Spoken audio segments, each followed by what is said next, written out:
Bonjour. Au complexe Desjardins, aujourd'hui, la question du Vox Pop est la suivante. Comment vivez-vous le deuil? Je pense que c'est individuel à chaque personne, le deuil. Je pense qu'il y a une phase d'acceptation, il y a une phase...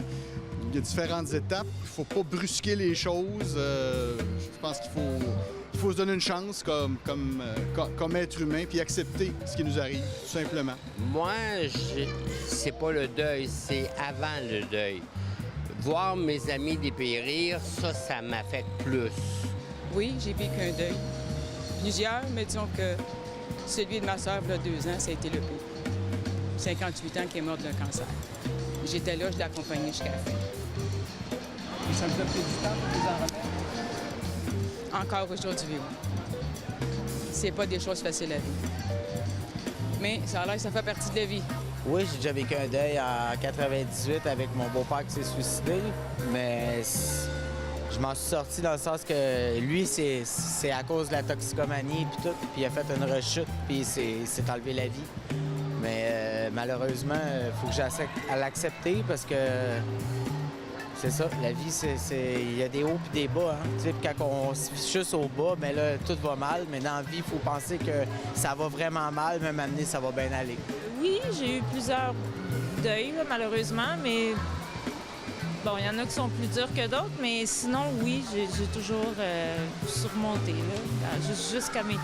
Ben oui, j'ai perdu mon père et ma mère. Ça a été difficile, mais on s'en remet. C'est très personnel, la façon qu'on vit un deuil. Et on ne peut pas dire, à un moment donné, à quelqu'un, écoute, moi, j'ai vécu ça comme ça, toi, ça va se passer de la même façon. Absolument pas. On le sait, le deuil entraîne une myriade d'émotions. La tristesse, bien sûr, la culpabilité, la colère, l'anxiété. Alors que ce soit la perte d'un être cher, d'un amoureux, de notre santé, ou même au moment où on prend notre retraite, bien, il y a un deuil à faire. Alors, comment traverser dans cette période qui est inévitable quand elle se présente, puis comment garder foi qu'on va sortir du tunnel? Alors, pour répondre à ces questions, nous avons invité 3 magnifiques femmes. Je disais, c'est un beau panel. On a 3 belles femmes intelligentes assises ici. Merci d'être ici. Donc, on est avec Mme Josée Jacques. Vous êtes psychologue, professeure au niveau collégial aussi. Vous faites de la clinique. Vous recevez des endeuillés chez vous. Et vous avez écrit un très beau livre qui s'appelle « Les saisons du deuil ». Merci. On va y revenir.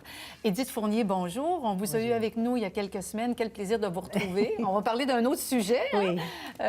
Alors, Édith, vous êtes également psychologue, professeure à la retraite de l'Université de Montréal. Oui. Vous êtes également auteur de 2 beaux livres, La mère d'Édith et J'ai commencé mon éternité. Vous nous faites part, en fait, un grand témoignage de votre rôle d'accompagnante de votre mère et de votre mari qui était dans la maladie d'Alzheimer. Et vous avez donc été proche aidante et vous êtes encore très active à l'université, les patients partenaires et tout. Ça va être une 3e fois qu'on va vous inviter.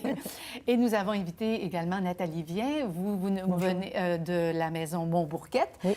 Vous êtes formatrice et conférencière. Tout à l'heure, je reviens dans quelques instants pour que vous nous parliez un petit peu de la maison Montbourquette. Mais pour tout de suite, je m'adresse à vous, Madame Vien. Donc, Madame Jacques. Madame Jacques, hey, ça va être beau. Hey, mais c'est ma journée, hein? Je pense qu'ils vont me mettre à la porte, je le sens. Benoît, il va falloir que vous me mettiez les noms, puis comme ça, je ne vais pas me tromper. Madame Jacques, Madame Fournier, Madame Vien. Madame Jacques, vous avez écrit un livre qui s'appelle « Les saisons du deuil ». Donc, est-ce à croire qu'un deuil a 4 grandes étapes et qu'en général, ça dure 1 an? Malheureusement, non. OK. Dans le sens, on ne parle pas d'étapes nécessairement. Le parallèle avec les saisons, c'est vraiment qu'il y a un rythme à suivre pour chaque personne, mais au même titre que chaque relation est unique, on va dire chaque deuil est unique. Il y a des manifestations qui sont habituelles, au même titre qu'on a des intempéries, on a des journées de soleil, mais en même temps, ça va varier là, vraiment d'une personne à l'autre.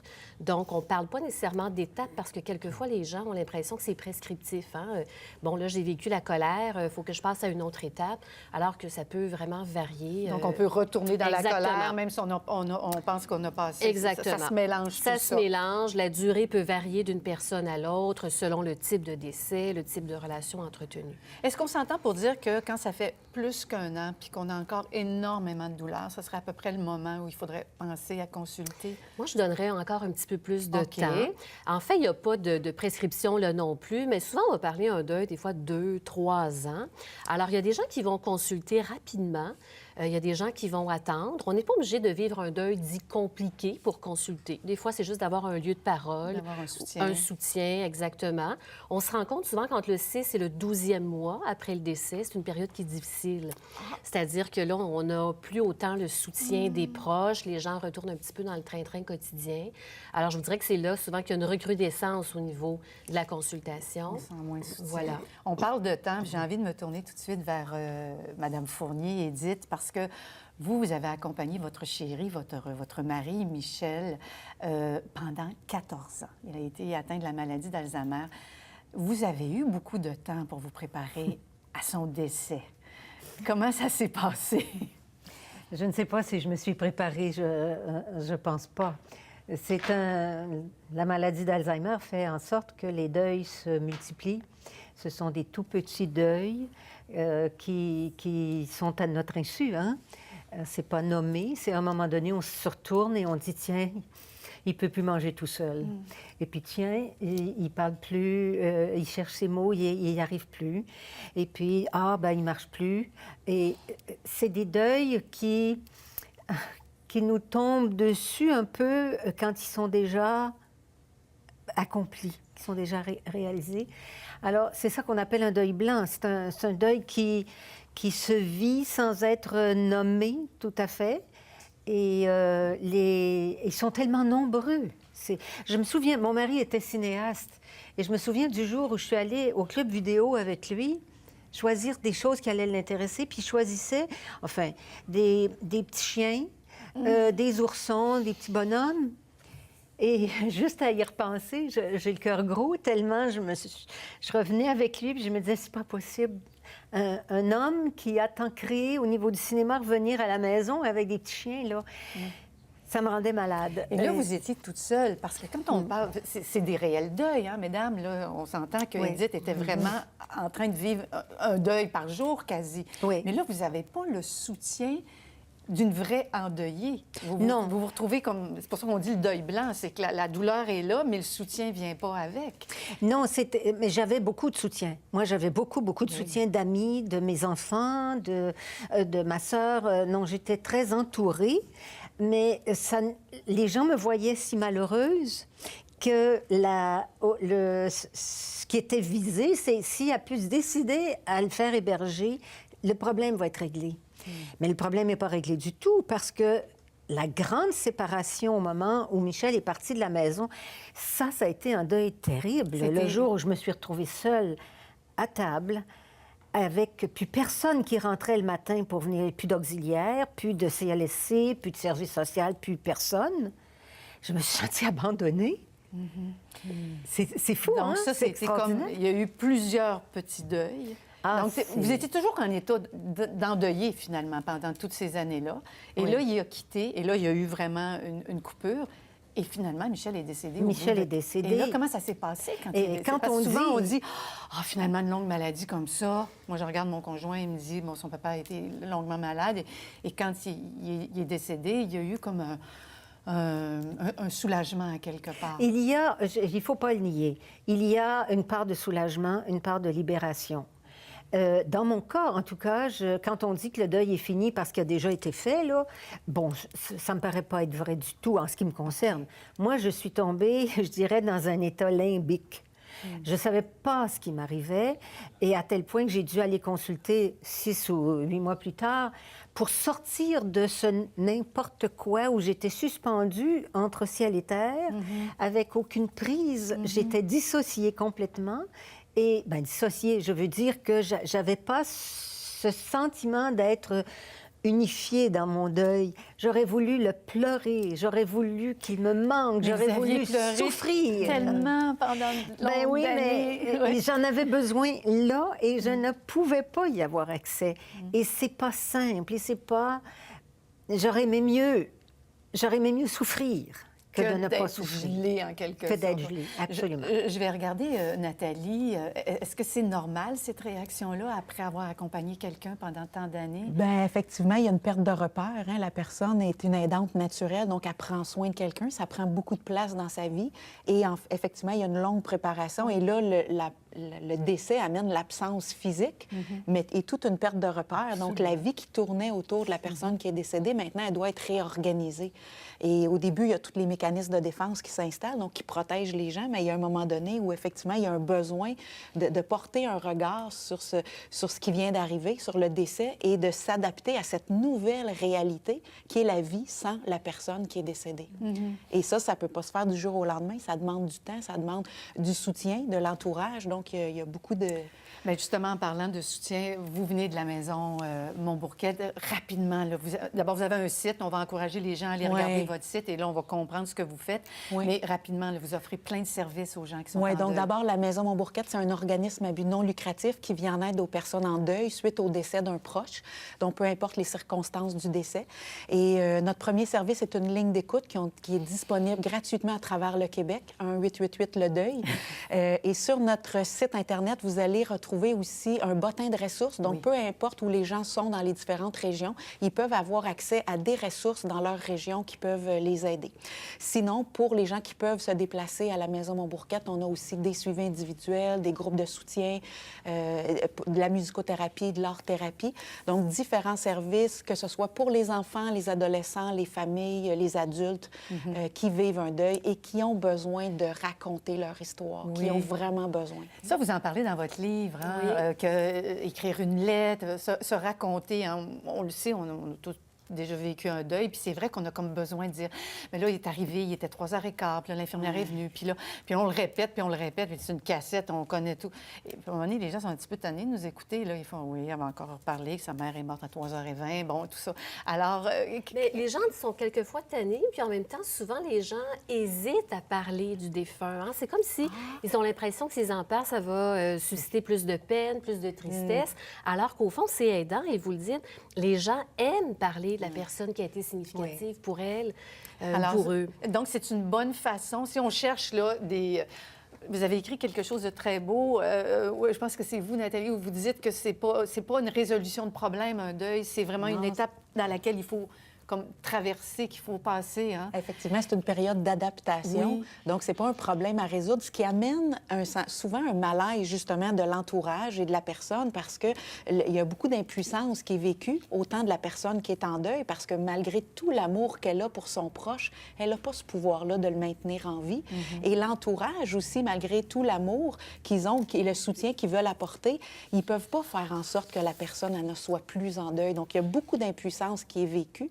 Et comme le sujet de la mort et du deuil sont des sujets tabous dans notre société, mais il y a tout un malaise qui entoure ce sujet-là. On est gênés, hein? C'est comme si on ne sait pas quoi dire. De quoi tu avais je vous ai dit tu, Édith.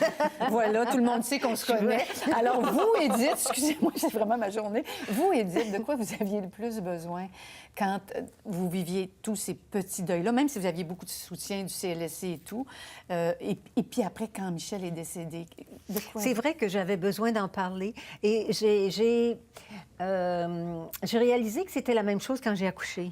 On raconte nos accouchements, là. Tu sais, ça a commencé à telle heure. J'ai perdu les os, je les ai pas perdus, peu importe. Et on a besoin de raconter, et ça fait partie, je pense, de la façon d'intégrer ça. De quoi j'avais besoin? J'ai eu tellement de support. De support. Et il faut bien le dire, j'ai eu aussi, à partir d'un certain moment, une autre relation amoureuse et qui faisait en sorte que... Et je me plais toujours à dire que plus j'aimais l'un, plus j'aimais l'autre. Et nous étions tous les deux dans la même situation, de sorte que ça m'aidait énormément. Et je dirais qu'à partir du moment où j'ai perdu mon premier Michel, parce que le deuxième s'appelle Michel aussi, fait que... Hein, vous ne pouvez pas vous tromper de nom comme moi, je me c'est trompe, parfait. non, moi, je me trompe pas. Mais à partir du moment où Michel a été décédé, je suis devenue comme impossible à vivre parce que moi-même, je ne me reconnaissais pas. J'étais sensible. J'avais l'impression de me fâcher pour des peccadilles, des niaiseries. Mais là, maintenant, je sais que c'était ma façon de franchir, de franchir mon deuil. Puis quand je dis franchir, c'est vraiment de passer dedans et non pas passer par-dessus. Pour moi, c'est très important de passer dedans les choses, dedans les grandes émotions, les grands passages de la vie, plutôt que d'espérer passer par-dessus. Et on se trompe peut-être. Hein? Moi, j'ai lu des choses aussi. Qu'est-ce qui peut rendre un deuil plus difficile? Et vous dites justement que des fois, les gens veulent ignorer ou la relation n'était pas très bonne, puis on va entendre des fois, quand telle personne va être décédée, les choses vont être réglées, puis vous dites que non. Alors qu'au fond, c'est un mythe. Hein? On se rend compte que c'est pire. difficile de perdre quelqu'un qui a été significatif, qu'on a aimé, mais en même temps, le fait de porter cette relation d'amour-là en soi, ce sera facilitant pour le deuil. Alors, si notre relation a été difficile... Si la relation est conflictuelle, bien souvent, il y a des regrets, il y a de la culpabilité, il y a beaucoup de j'aurais donc dû. Et là, ça devient plus de probabilité de risque compliqué. Puis qu'est-ce qu'on peut faire si, justement, la relation n'était pas bouclée, puis il y avait encore des nœuds, puis que la personne disparaît rapidement, puis qu'on n'a pas le temps de régler nos affaires?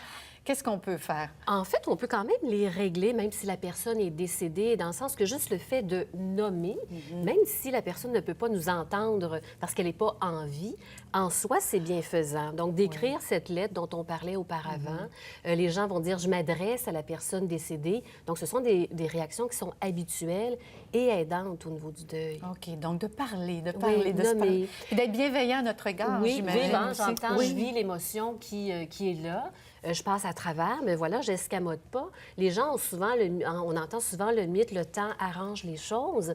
Hein? Donc, c'est pas la réalité. Ça dépend de ce qu'on fait avec le temps. Exactement. Ouais. Si je bois 2 bouteilles de vin par jour et que je travaille 70 heures par semaine, il y a de fortes chances que le deuil soit escamoté à ce moment-là. Un petit peu plus long. Exactement.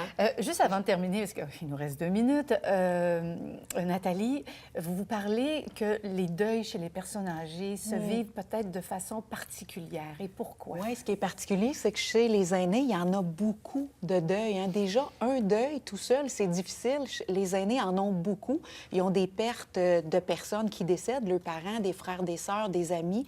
Mais parfois, il y a des deuils de situation, les gens qui doivent vendre la maison familiale, des déménagements. Permis de conduire, un animal de compagnie. Donc, il y a énormément de deuils. Donc, moi, j'encourage vraiment les gens à être bienveillants envers eux-mêmes, à parler, d'utiliser toutes les opportunités quand ils ont de la visite ou des professionnels qui viennent les rencontrer, de « je peux-tu vous parler de mon mari » ou « je peux-tu vous dire comment je trouve ça dur depuis que j'ai plus mon animal de compagnie ». Donc, d'utiliser la ligne d'écoute ou d'utiliser des opportunités pour raconter leur histoire, d'exprimer des émotions aussi. Hein. C'est correct d'avoir de la peine, de pleurer, d'être en colère, de vivre des fois du soulagement, donc de se donner toutes les opportunités. Et ça prend de l'énergie, un deuil. Oui, c'est épuisant. Il faut se rappeler. Il y a aussi qu'on pense que le prochain, ça peut être nous. Aussi. Oh, Edith, là, vous venez de faire le point final. Donc, soyons bons entre nous, prenons le temps, n'évitons pas, traversons ce deuil, puis restez entourés et racontez. Merci beaucoup. Merci.